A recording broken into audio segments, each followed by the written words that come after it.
नमस्कार, मैं हूं विक्रांत और आप देख रहे हैं पब्लिक लाइव। आज फिर हाजिर हूं मैं समाज के एक और मुद्दे के साथ।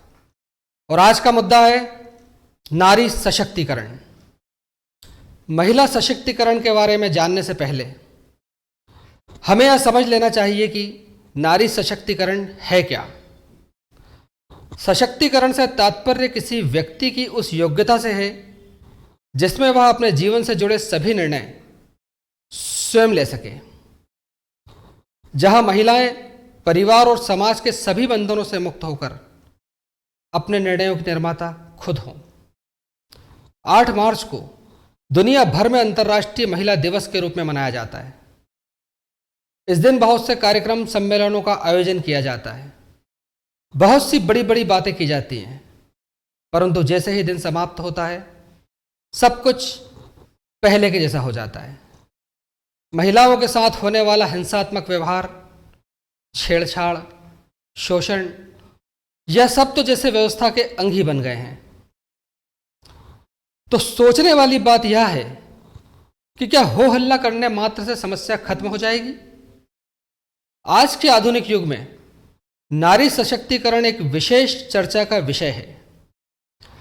हमारे आदि ग्रंथों में नारी को महत्व को समझाते हुए यह बताया गया है कि यत्र नार्यस्तु पूज्यन्ते रमन्ते तत्र देवता, अर्थात जहां नारी की पूजा होती है वहां देवता निवास करते हैं। लेकिन विडंबना तो देखिए, नारी में इतनी शक्ति होने के बावजूद भी उसके सशक्तिकरण की अत्यंत आवश्यकता महसूस हो रही है। महिलाओं को सशक्त बनाने के लिए सबसे पहले उनके विचारों और मूल्यों को मारने वाली उन सभी राक्षसी सोच को मारना जरूरी है, जैसे दहेज प्रथा, अशिक्षा, यौन हिंसा, असमानता, भ्रूण हत्या, महिलाओं के प्रति घरेलू हिंसा, वेश्यावृत्ति और ऐसे ही कई दूसरे विषय।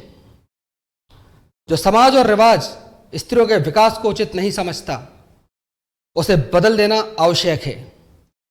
वैश्वीकरण के इस अर्थ प्रधान युग में एक और जहां स्त्रियां वर्जनाओं को तोड़ते हुए नित्य सफलता के नए सोपान पर चढ़ती जा रही हैं, वहीं दूसरी ओर उन्हें भोग की वस्तु के रूप में प्रचारित और प्रसारित भी किया जा रहा है। बहुराष्ट्रीय कंपनियों के उत्पादों के विज्ञापनों में इसकी झलक बड़ी आसानी से देखी जा सकती है, चाहे वह फिल्म इंडस्ट्री की शोषित कोई स्त्री कलाकार हो या फिर विज्ञापन में बड़े ही शर्मसार तरीके से चित्रित की गई कोई नारी हो। इसका नतीजा यह हुआ कि स्त्री आज भी उसी चौराहे पर खड़ी है और खुद से प्रश्न पूछती है कि क्या यही वो मंजिल है जिसे वह हासिल करना चाहती थी, या फिर इस मुकाम तक ही पहुंचकर भी लोगों की मानसिकता में कोई परिवर्तन क्यों नहीं आता। अगर एक ऊंचे ओहदे पर स्थित स्त्रियों की हालत ऐसी होती है तो एक साधारण स्त्री की हालत क्या होगी? स्त्री को उसके देह से अलग एक स्त्री के रूप में देखने की आदत में परिवर्तन लाने की आवश्यकता है। किसी की मजबूरी को किसी का व्यवसाय बनने से रोकना होगा। नग्नता और शालीनता के बीच की बारीकी रेखा, उसको हमें समझना होगा, जिसका निर्माता भी समाज होता है और जिसका विध्वंसक भी यही समाज होता है। हालांकि पिछले कुछ समय में इस स्थिति में काफी बदलाव हुआ है। बहुत से मंचों के माध्यम से महिलाओं द्वारा स्वयं को मोर्चा संभालते हुए अपने उत्थान एवं सशक्तिकरण की दिशा में प्रयास शुरू किए गए हैं और इन प्रयासों का परिणाम भी सकारात्मक नजर आ रहा है। सरकार भी महिला सशक्तिकरण के लिए कई प्रयास कर रही है। अब समय आ गया है कि हमें अपनी सोच को बदलने की जरूरत है। आज के लिए इतना ही। जल्द मिलेंगे आपसे फिर किसी एक नए मुद्दे के साथ। तब तक के लिए देखते रहिए पब्लिक लाइव।